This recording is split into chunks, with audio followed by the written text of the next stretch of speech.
Okay. Now, about maybe 4 or 5 days ago, I came across Edward Cayce, and instantly it blew my mind.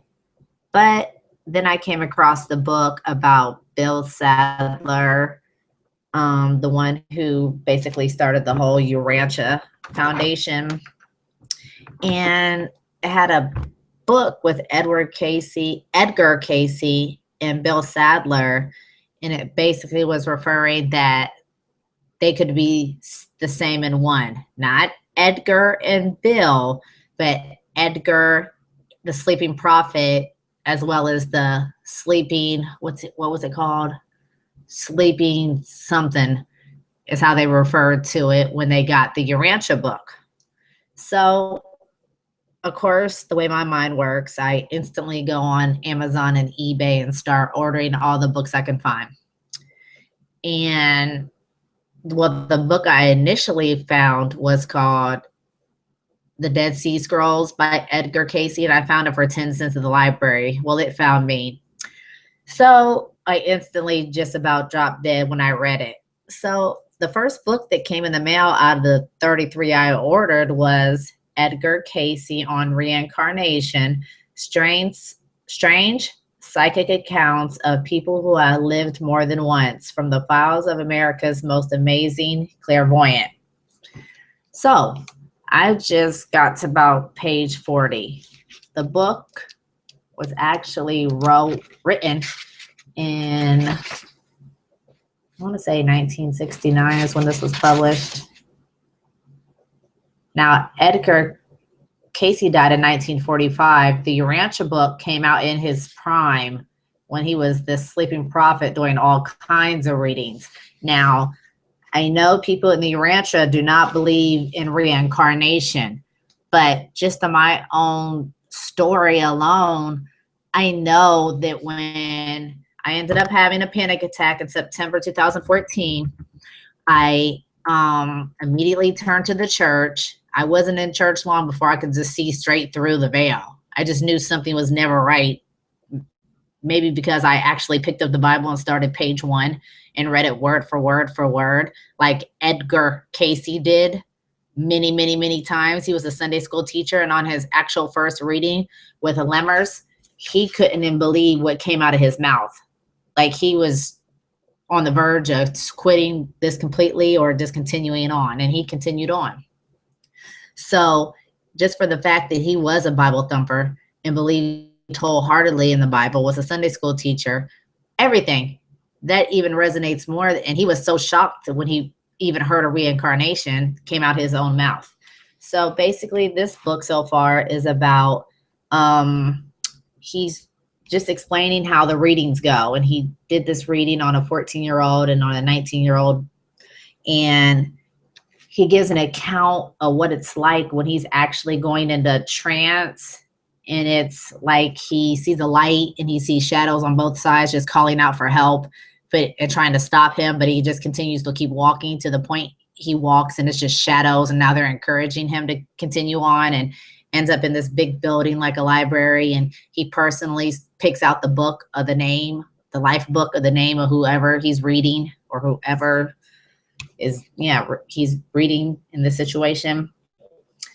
And like his readings are so intense that they're so matter-of-factly, just like the Urantia book, that he doesn't just break down some lives, he breaks down all the way. I'm kind of confused if it's just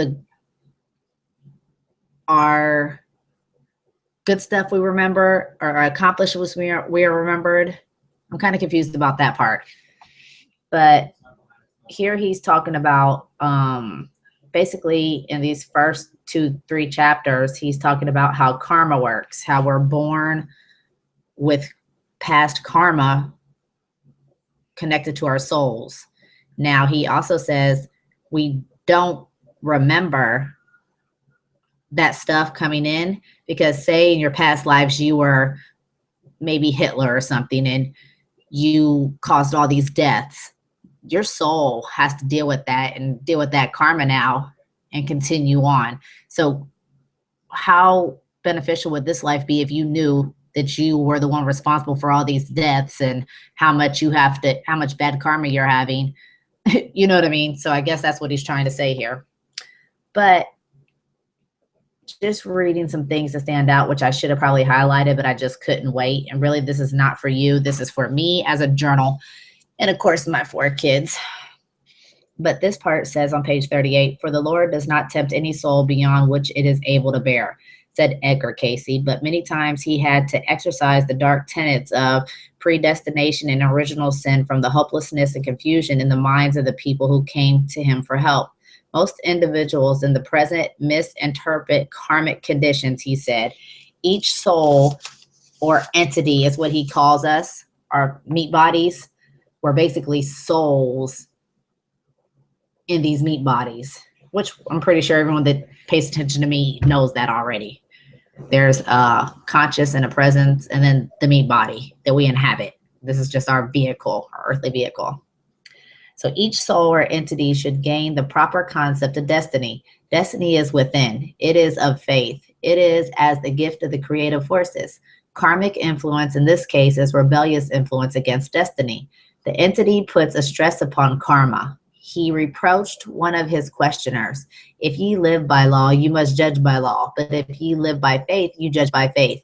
This is not intended as criticism nor as sarcasm, he told another, "but that ye may know that it is the law of the Lord that is perfect, not men's conception of it. The law will be fulfilled. Ye will do it, or let someone else do it. He who seeks will find. He who knocks, to him it will be open. These are irrefutable. These are unchangeable laws." Now, what's funny here is just in these first 40 pages, he's talked about the law of, he's talked about 3 different laws, and I don't want to mess them up. But if I come across another one, I'll say it. But he's talking about these universal laws. And when I used to fast in religion, I didn't fast like the church had me fast, where you just didn't eat from 6 a.m. to 6 p.m. The Spirit led me to understand what a fast was, and it's a water fast. And once I started doing that, within 24 hours, I was always led to the universal spiritual laws, to the fact that I have them all printed out right here beside me in a binder, and they just make complete sense. So that always resonated with me. And that wasn't one time, that was many times. Every single time I actually water fasted, that's what happened. So karma is a reaction which may be compared to the reaction within the body with a piece of food, is when a piece of food is taken into the system. The food is translated into a part of the body itself, penetrating to every cell and influencing the health of the body and mind. Thus it is with a soul when it enters the body for an experience in the earth.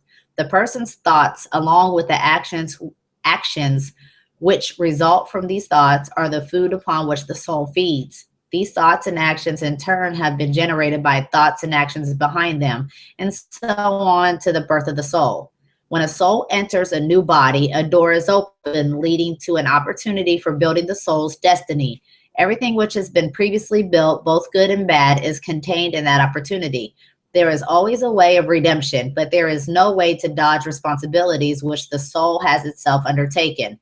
Thus, a life is a way of developing a preparation for the cleansing of the soul.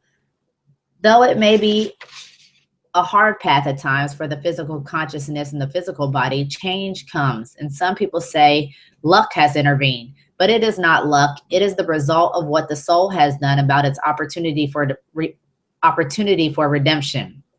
And here, in the simplest of terms, he presents the law of grace. There's one of them, which supersedes atonement. Karma is rather the lack of living up to that which ye know you should do. As ye would be forgiven, so forgiven others. That is the manner to meet karma. He's also saying in here so far that even if we had a lot of bad karma coming in with us through our soul, if you do or had a whole bad life and you were just egotistic, but say you did something at the end of your life, maybe saved a soul or just did something like a good deed in that kind of sense, that really erased a lot of that bad karma that's going to carry along with you. As well as if you do carry in that bad karma into a new life, there's ways that you can kind of speed up that bad karma to wean it out your system. And that's basically living in love and doing for others, and basically nothing to do with self. If you're doing everything for other people, kind of like really the way the world is supposed to be, huh? So throughout the reading, okay, and here in the simplest terms, he presents the law of grace, which supersedes atonement. Karma is rather the lack of living up to that which ye know ye should do, and ye would be forgiven, so forgiven others. That is the manner to meet karma. Throughout the readings, one comes across cases of individuals whose karmic sin was their determination to clutch onto their obsolete guilt and shame rather than make a positive effort to balance them by the forgiveness of others. Obviously, no one can be forced, either by his God or his fellow man, to forgive himself or anyone else until he himself decides to. He is at liberty to remain in his chosen purgatory for as long as he prefers it to any other state. But until he has involved himself to sufficiently enlightened outlook to pull himself up by his own bootstraps, what will he gain by asking, what do I remember? Isn't it more circumspect to say, I'm glad I don't remember, even if this means he is denied the gratification of reviewing those lives in which he was a ministering angel to his fellow souls and died, loved, honored, and respected. All the good achieved in any life remains permanently with the soul. A soul can never undo the good it has done. And later in this book, we can examine how this can be set against the law of cause and effect. There's another law, by the application of the law of grace. So it's just so freaking crazy that just in this page 40, it's like all my sentences, there are ... are just like all these key points, like just the fact that it's all these laws. If you know anything about me or even my story just a little bit, you know that those universal laws is where the turning point for me stepping out of religion and understanding that, to understanding my body. I am the temple. We are God's quantity, we are God's little g by quality, not quantity per se, if that makes sense to you. So let me just read a little bit more. I'm on chapter 3 now. Man's subconscious is immortal. This book is just mind-blowing. The fact that he has an actual library in Virginia where you can go and read these things. He has over 14,000 documented. And people say, well, he didn't write it. Well, excuse me. Or he couldn't write. He was illiterate. Well, hello, do you know about Edgar Cayce? Because he could speak Italian, clearly. He could do anything, and this is all on recorded voice recording as well. He could speak on that level, whoever he was connecting with, easily. So it's basically talking about his purpose, perhaps his whole purpose for all we know as yet was to serve as a paver of the way to those who believe their heritage began in God. Basically, we all came at the same time as the morning stars, which is mentioned throughout the Bible and Job and everywhere else. And we all sang with the morning stars. And basically that's what it is. And we're all just pieces of the big whole, which is God or source. Even as they were awaiting creation. So now this is talking about the soul. So let me just go up a paragraph or two. In the beginning, when the first of the elements were set in motion that brought about the sphere called earth plane, when the morning stars sang together and the whispering winds brought the news of the coming of man from his indwelling in the spirit of the creator to manifest as a living soul, this entity, ourselves, came into being with this multitude. If we bear in mind that at this time the orthodox waking, Cayce's interpretations of the Bible was diametrically opposed to his sleeping interpretation. It is interesting to compare the above statement with the passage from Job 38. Then the Lord answered Job out of the whirlwind and said, where wast thou when I laid the foundations of the earth, when the morning stars sang together and all the sons of God shouted for joy? Even as they were awaiting creation, that's all of us when we were the morning stars, just awaiting for bodies to actually incarnate in. Even as they were awaiting creation, according to Edgar Cayce, some souls were already predestined to use their newfound free will to serve God's purpose on the earth. while others were equally designated to use their free will to do as they chose. The newly born earth offered them an opportunity to usurp God's role as creator and become petty creators in their own right. In short, the souls brought sin with them. It was not here awaiting them in the flesh on a planet where even animal evolution had not begun. So we're talking a long time ago. Indeed, the density of solid matter, as we know it now, lay millions of years ahead. Thought was the original motivating force. Dense matter was a subsequent mutation of thought after it, bogged down, in quotes. To simplify, thought can be compared to molten lava, malleable, perpetually moving, changing, capable of resuming any form. Solid matter is its intimate aftermath, responsive only to the chisel and the hammer. Hence, you will find throughout the readings the perpetual reiteration that thought is the builder.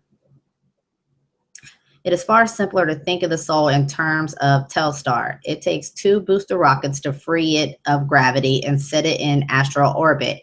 As soon as the rockets fulfill their function, they burn out and fall away, just as the flesh body. The earthly shell of the soul burns out and falls away in death, to be followed by the expanded ego, the discarded conscious mind of the earth shell. The soul is no longer entrapped in matter. It is free. All that it retains from its sojourn in its earth shell is the total recall of its worldly experiences, now safely stored in its memory bank. But only the conscious mind has been discarded. The subconscious mind has survived because it neither consists of nor depends on matter, and now becomes the conscious mind of the soul. So I guess when we lose these shells, this meat stick, our subconscious, which is so dormant here but yet records everything, is our actual conscious mind of our soul before we, I guess, incarnate again. And will continue to function as such until the soul returns into the earth's dense matter to begin its new life. Meanwhile, the superconscious mind assumes the functions relinquished by the subconscious mind, and the soul is now articulate as it could never be on earth. The ecstasy that certain saints achieve is probably akin to a monetary recapturing of its exhilaration the soul enjoys at this level of existence. When the time comes for the soul to return to the earth and assume its new body, the process is quite simply reversed. The conscious mind returns to the subconscious level, and the subconscious mind returns to the superconscious level, where it subsides back into a womb-like sanctuary in the flesh body. It neither seeks nor desires emotional association with the pursuits of the subconscious mind and the newborn conscious mind, and they accustom themselves to their new ego. Only very rarely, in very few cases, can the superconscious mind be contacted, and then only by expert deep hypnosis. And that's, I guess, what Edgar Cayce could tap into. So anyway, I just wanted to touch base. This book is I just can't even believe this. I just can't even believe any of this. So I'll just read this last little part. However sore the straits may be in which you find yourself, you put yourself there by your own previous indifference to the laws. Whatever laws you broke on your own free will, the free will given you in the beginning by your maker. You alone chose to be where you are at this moment. This at least allows you the dignity and self-respect of knowing that you made your own mistakes, even if it destroys the convenient sugar-coated alibi that you are the victim of an angry, vengeful, and palatable half-witted Jehovah who controls you with invisible strings from the flies of a most naively ill-conceived marionette masters hereafter. To conceive of a fretful God of vengeance at the controls of this immaculately operating solar system is to credit a tin Lizzie full of Max Senate cops with the ability to break up traffic jams on a crowded 8-lane freeway. That is why the hellfire doctrines of original sin and the enlightened tenets of true religion have never been able to coincide. The only God The only God the sleeping Edgar Cayce knew was a loving God of infinite mercy who has already forgiven us all. As the reader begins to take more heed of the processes involved in the theory of reincarnation, let him bear in mind that every one of its laws stemmed from such a concept and could not function otherwise. And that really just says it all, because that was one of the main things in the Bible I just could not get past, this wrathful vengeance God. Because even in the Urantia book, and that's one of the things that attracts me to the Urantia book, it talked about all the love God is. Even if there was a Lucifer or whatever, even if that being repented, God would accept him back. So, and I use God as an acronym because to me, he's a universal father. He's everything. He's in everything. He's everything. So once people can get that oneness and understand, that's really, I guess, what my journey is. My sole purpose, I guess, just to figure out, or I have no idea what I'm doing, but I will take you along for the ride. So this is Edgar Cayce on reincarnation. And I'll be back later. I have to put my son to bed. So, gone for now, but not forever.